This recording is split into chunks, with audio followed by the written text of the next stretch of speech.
A orillas del río Nilo se va a desarrollar una de las grandes civilizaciones de la historia, Egipto. Gracias a su tierra fértil, se estimulará una producción agrícola que dará lugar al crecimiento de las grandes ciudades, el desarrollo de la artesanía y el comercio. La sociedad se hizo más compleja, apareciendo el Estado y la escritura. Esta última nace porque era necesario medir los campos y anotar los intercambios comerciales, y va a dar lugar a un nuevo período histórico que es la antigüedad. En Egipto se utilizaba la escritura jeroglífica, que utiliza pictogramas y dibujos que pueden expresar sonidos, palabras o ideas. Se utilizaba en los textos oficiales y se esculpía en los espacios religiosos como templos. El arte egipcio se caracteriza por haber sido invariable y presentar unas características similares a lo largo de los siglos. Las construcciones en piedra y las esculturas nos han llegado en muy buenas condiciones, al igual que las pinturas que se han conservado bien por el clima seco del país. Las figuras se caracterizan por ser planas y sin profundidad, apareciendo las más importantes de mayor tamaño, lo que se conoce como perspectiva jerárquica. Combinan la representación de perfil y de frente, una de las características más notables de la pintura egipcia. Son numerosas las representaciones de escenas religiosas y de la vida cotidiana, aunque los personajes se muestran idealizados y con muy poco movimiento.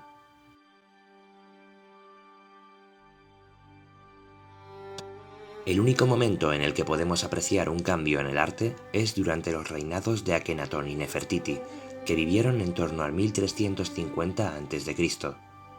El faraón decidió construir una nueva capital llamada Ajetatón, por lo que con él se desplazó una gran parte de la población. En el arte de Amarna, las figuras se representan con caderas anchas, labios carnosos y ojos en forma de almendra. Además, aparece con mucha frecuencia la familia real al completo, incluidas las hijas de los reyes. Las niñas están junto a sus padres, que se muestran cariñosos con ellas y les dan besos. Las muestras de cariño son frecuentes en el arte amarniense, y aunque este estilo pervivirá durante un tiempo a la muerte de Akenatón, se terminará volviendo a las representaciones tradicionales. En algunas de las obras de arte que se realizan durante el reinado de su hijo, Tutankamón, también le vemos en actitud cariñosa con su mujer, Angesenamón. Uno de los grandes hitos de la egiptología fue el descubrimiento de la tumba de Tutankamón en el Valle de los Reyes, una gran necrópolis donde se enterraba a los faraones para evitar que los saqueadores robaran lo que había dentro. El enterramiento de este rey, que murió muy joven, es fundamental para la arqueología, ya que se halló prácticamente intacto y con un gran tesoro.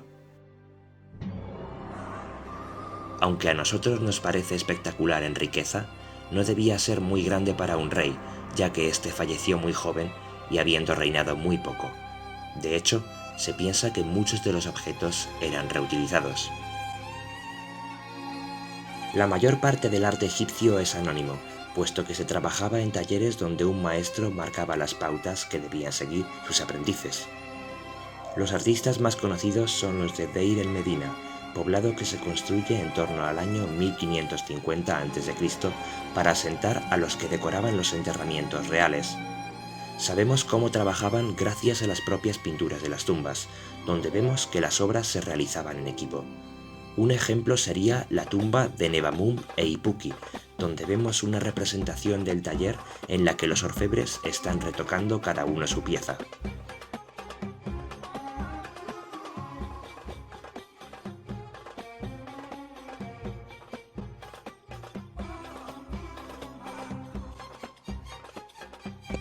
Era una profesión dedicada a los hombres y que pasaba de padres a hijos.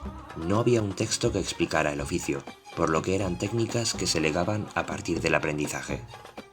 Los artistas no eran solo de origen egipcio. Como Egipto era un país tan rico, a él acudían gentes de todo el Mediterráneo y Próximo Oriente para mostrar las técnicas de sus respectivos países y aprender el estilo de los egipcios. Los objetos materiales que se utilizaban eran los útiles del pintor, los ostraca y tablillas de madera. Dentro de los ostraca los hay más elaborados o más simples.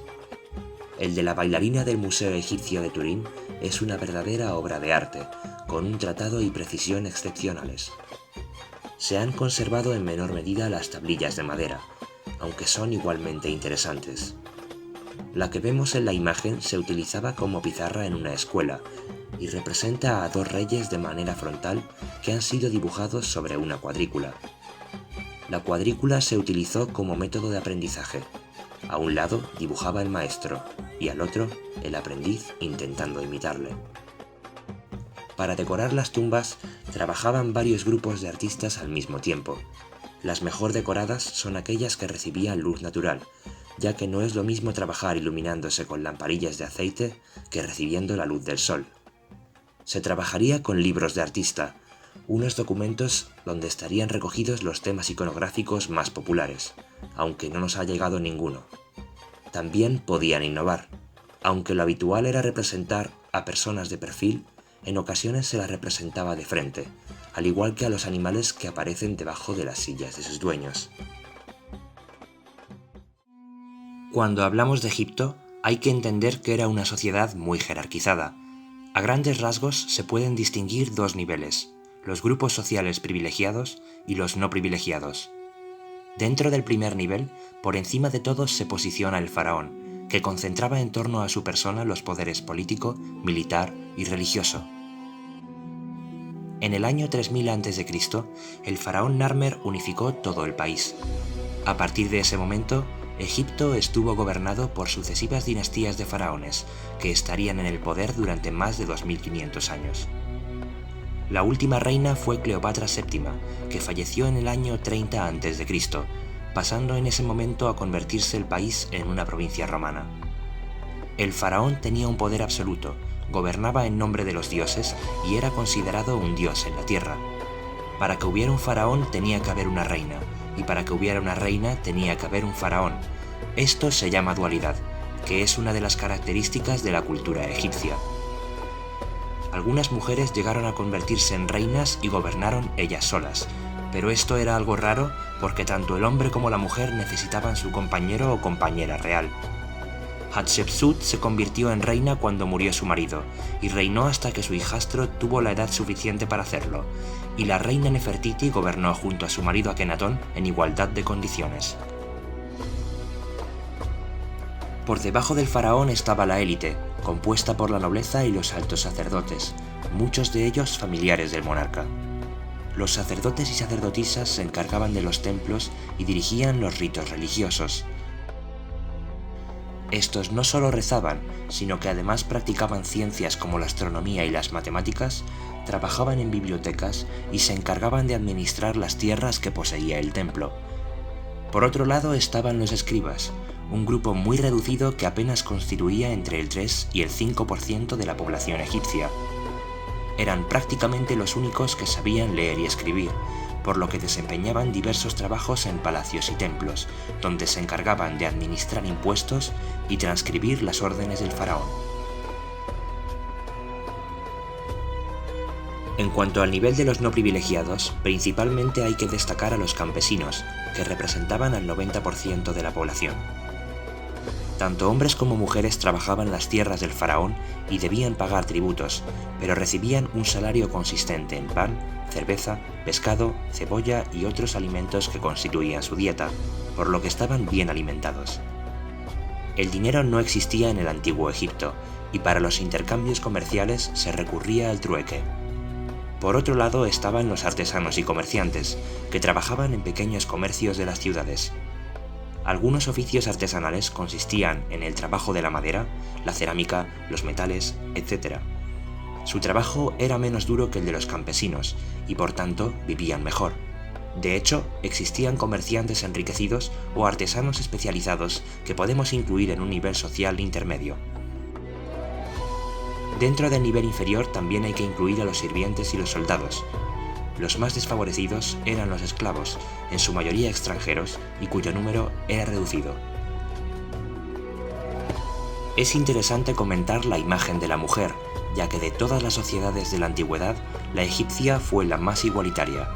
Podían heredar, administrar sus bienes, gestionar su propia economía y divorciarse, algo que debía ocurrir con bastante frecuencia según vemos en los documentos.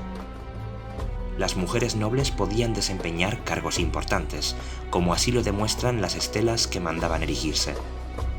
Para señalar su estatus, se mandaban representar con vestidos vaporosos hechos en lino, grandes pendientes, brazaletes, collares e incluso coronas. Uno de los elementos más llamativos son las pelucas. Estas eran llevadas por mujeres y hombres, puesto que ser capaces de poseer el pelo de otra persona era señal de riqueza. Las pelucas se hacían con pelo humano o animal, y sobre ellas se colocaban unos conos de ungüento que cuando se deshacían daban buen olor. Además de adornar el rostro, servían para ocultar los signos de la edad como las canas o la calvicie. También era frecuente que todo el mundo se pintara los ojos con col, un ungüento de color oscuro que además de maquillar los ojos, servía para protegerlos del sol gracias a su espesor. Las temperaturas en Egipto son muy elevadas, por lo que es habitual encontrar a las clases populares con poca ropa y el torso desnudo. La desnudez no tenía la misma concepción que en la actualidad, por lo que incluso las diosas aparecen con el pecho descubierto. Aunque los hombres aparecen muy bien vestidos en las pinturas y esculturas, lo habitual sería que únicamente llevaran un faldellín de lino. A la nobleza vamos a encontrarla siempre bien vestida y maquillada, pues los personajes aparecen representados siempre jóvenes y atractivos. Seguramente no todos serían así, pero se representaban de esta manera porque pensaban que alcanzarían la otra vida con esas características. Para los egipcios, todo lo que se representaba en las tumbas se volvía real en el más allá. La religión en Egipto fue muy importante. Estuvo presente en todos los aspectos de la vida, desde la organización política, en la propia vida cotidiana y, por supuesto, en la vida de ultratumba. El pueblo egipcio creía en numerosos dioses y diosas, por lo que la religión era politeísta. Las divinidades egipcias fueron representadas en prácticamente todos los soportes, desde pinturas y relieves a numerosísimas estatuas con aspecto humano y animal, portando determinados símbolos que las identificaban. Los dioses cósmicos eran los más importantes, ya que fueron adorados en todo Egipto. Entre estos dioses se encuentra Ra, dios del sol y creador de la vida. Se le representaba con cabeza de halcón o carnero y el disco solar sobre su cabeza. Fue muy frecuente la representación del dios sobre su barca por la que viajaba por el cielo de oriente a occidente, en un viaje de 24 horas. Las divinidades podían portar objetos como el Ankh, una cruz con forma de lazo que simboliza la vida, o un cetro de poder o was, una vara recta rematada en una cabeza de animal y cuya parte inferior tenía forma de horquilla. Los dioses principales de la religión egipcia fueron los siguientes: Osiris, dios de los muertos, la vida de ultratumba y la resurrección. Se le representó momificado y de color verde, con una corona y 2 plumas. Horus, dios del cielo, señor de la montaña, lugar por donde el sol asomaba cada mañana. Se representó con cabeza de halcón y doble corona. Isis, diosa de la fertilidad, representada con una corona en forma de trono y con el Ankh, una cruz con forma de lazo. Anubis, dios y guardián de las tumbas, representado con cabeza de chacal. Hathor, diosa del amor, la alegría y la música, fue representada con un disco solar en la cabeza y sobre una cornamenta de vaca.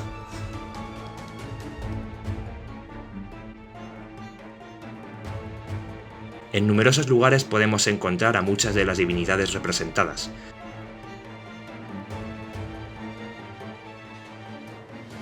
Como en esta tumba del faraón Horemheb, donde aparecen Osiris, Horus, Isis y Hathor, entre otros.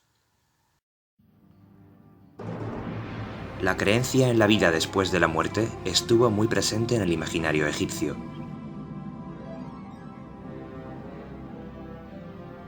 Así se atestigua en la mitología representada en la mayoría de tumbas. Tras morir, el difunto debía superar el juicio de Osiris, un tribunal presidido por el dios homónimo quien, junto con otras 42 deidades, juzgaban la vida terrenal del difunto. En el juicio, Anubis colocaba el corazón del difunto sobre uno de los 2 platos de la balanza, mientras que en el otro estaba la pluma de la diosa Mat, que simbolizaba la justicia y la verdad. El difunto debía recitar las confesiones negativas recogidas en el capítulo 125 del Libro de los Muertos. Según sus confesiones, el peso del corazón aumentaba o disminuía. Finalmente, Anubis levantaba el brazo para detener el movimiento de la balanza. Tot tomaba su paleta para anotar el veredicto y dictaba la inocencia o culpabilidad de la persona juzgada. Si el alma estaba libre de culpa y el peso del corazón era menor que el de la pluma, el difunto era recompensado por Osiris con la vida eterna. Si su alma era culpable, el corazón del difunto era devorado por Ammit, una criatura monstruosa que era una mezcla de león, cocodrilo e hipopótamo.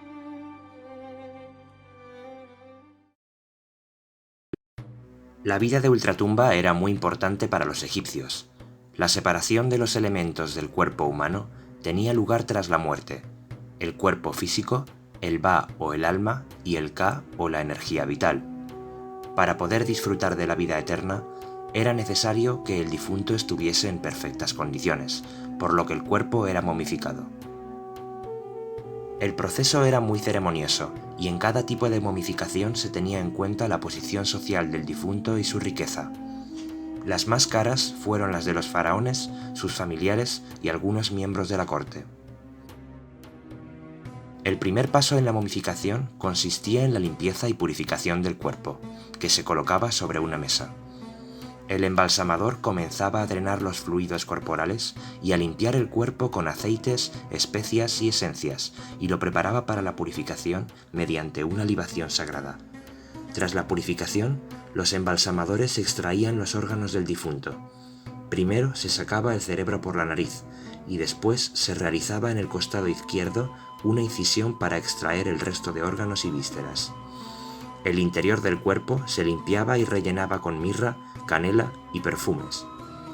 Las vísceras se lavaban con vino de palma, se envolvían con hierbas machacadas y se guardaban en los vasos cánopos. A mediados del Imperio Nuevo, los vasos adoptaron la forma de los 4 hijos de Horus: Amset para el hígado, Hapi para los pulmones, Duamutef para el estómago y Quebesenuf para los intestinos. Los vasos se colocaban junto al sarcófago en un cofre. El siguiente paso consistía en secar el cuerpo del muerto en natrón durante unos 40 días, para evitar la putrefacción de la carne. Una vez seco, se cubría con vendajes de lino. Junto al difunto se colocaban también amuletos asociados a un mito o a una creencia relativa al renacer del difunto.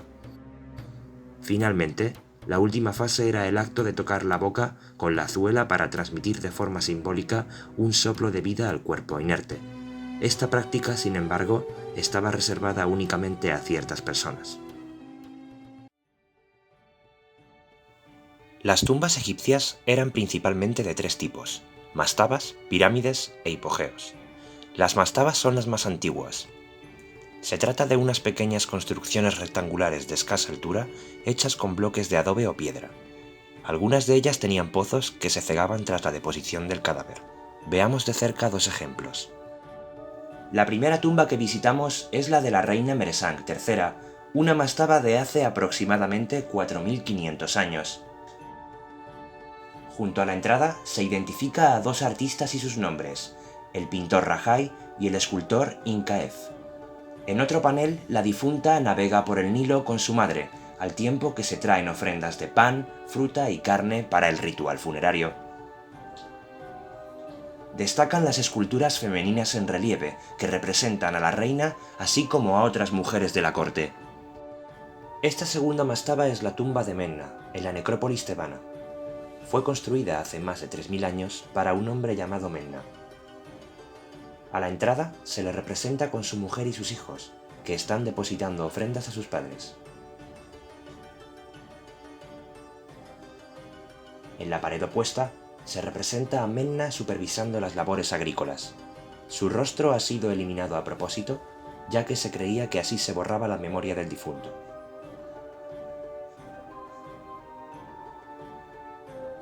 Adentrándonos un poco más, inmediatamente a la derecha vemos a un Menna ya momificado y el ritual funerario.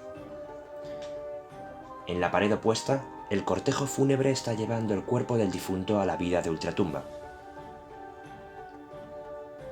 Al fondo había una estatua a escala real de Menna, mientras que en la pared izquierda vemos el juicio de Osiris. El dios está supervisando la escena desde el lado derecho, mientras que Horus pesa el corazón en la balanza y Tot hace de escriba. La superposición de mastabas dio lugar a las pirámides escalonadas. Una de las más antiguas es la de Saqqara, hecha construir por Djoser. En su interior se encontró la estatua del faraón, que ha perdido el color original y los ojos de cristal de roca, pero aún conserva su majestad.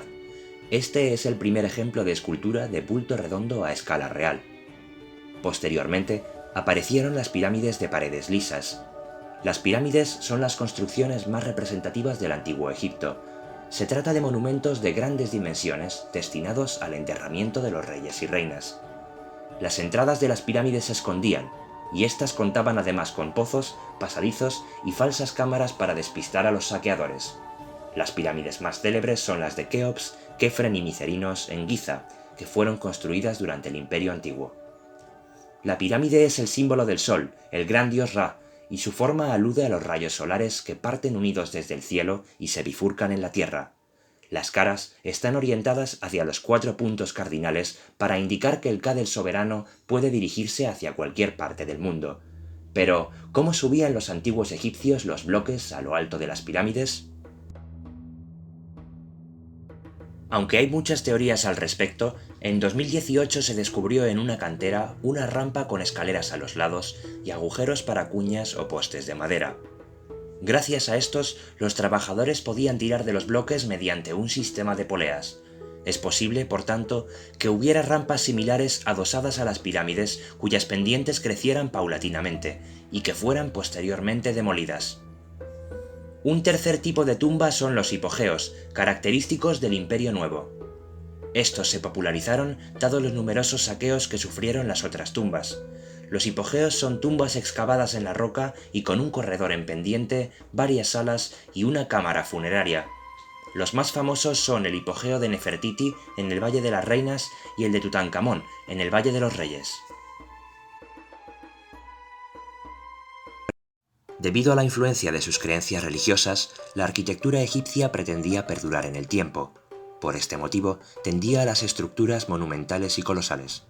Además de las tumbas, las edificaciones más representativas fueron los templos. Casi todos los templos siguieron una estructura muy similar. Por el exterior, todo el recinto del templo estaba amurallado. La entrada estaba flanqueada por 2 pilonos, grandes pórticos de forma trapezoidal, y se llegaba a través de una avenida de esfinges o dromos, en base a la creencia de que estas figuras mitológicas cobraban vida y protegían el templo por la noche. También, delante de la puerta se colocaban 2 obeliscos. Los templos en la antigüedad estaban policromados, pero la pintura no se ha conservado. De igual forma, estaban cubiertos por inscripciones jeroglíficas donde se exaltaba el papel del faraón. Los egipcios conocían el arco y la bóveda, pero solo los utilizaban en los almacenes, por lo que la arquitectura era principalmente adintelada. En el interior del templo se podían distinguir distintas dependencias. En primer lugar, se accedía a un patio porticado, seguidamente a una sala hipóstila, diseñada a base de columnas. Finalmente, se llegaba al santuario, donde se guardaba la estatua del dios. Además, había también una serie de edificios auxiliares como almacenes, residencias de sacerdotes e incluso un puerto en algunos casos. Para honrar a las divinidades, los fieles celebraban procesiones y ceremonias en los templos. Sin embargo, no todo el mundo podía acceder de igual forma al complejo. Este tenía una parte pública y otra privada, ya que la imagen del dios debía mantenerse oculta. El pueblo podía acceder al primer patio para realizar ofrendas, mientras que a las salas hipóstilas y al santuario solo podían acceder los sacerdotes y el faraón, con motivo de festividades importantes. Los templos más destacados son el templo de Karnak y el de Luxor, ambos dedicados al dios Amón y localizados sobre la antigua Tebas, la que fuera capital del Imperio Nuevo. Estos templos llegaron a estar unidos por una avenida de esfinges y formaron el complejo religioso más importante del antiguo Egipto. Un ejemplo importante que tenemos en España es el Templo de Debod, situado en Madrid y que constituye uno de los puntos turísticos más destacados de la capital. Este templo fue un regalo del gobierno egipcio a España por su contribución al salvamento de los monumentos nubios tras la construcción de la presa de Asuán. Originalmente estaba situado a unos 16 kilómetros al sur de Asuán. Fue construido en forma de capilla por el rey meroítico Adi-Jalamani, soberano apenas conocido, en torno a 180 a.C., y estaba dedicado a los dioses Amón e Isis. Posteriormente, monarcas tolemaicos como Ptolomeo VI y Cleopatra II lo agrandaron. En él también hicieron sus aportaciones los emperadores Augusto y Tiberio, quienes aparecen representados como faraones adorando a los dioses del país. Es interesante en el caso de Augusto, puesto que no sentía especial simpatía por las divinidades egipcias.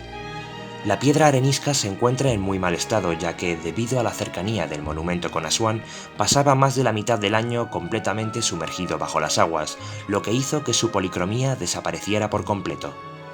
El templo llegó a Madrid en 1969. Un centenar de bloques habían perdido la numeración y 400 la tenían incorrecta. Los planos que el Servicio de Antigüedades habían entregado consistían en un croquis y no había referencias escritas, por lo que el montaje fue muy complicado. Finalmente, se inauguró en 1972.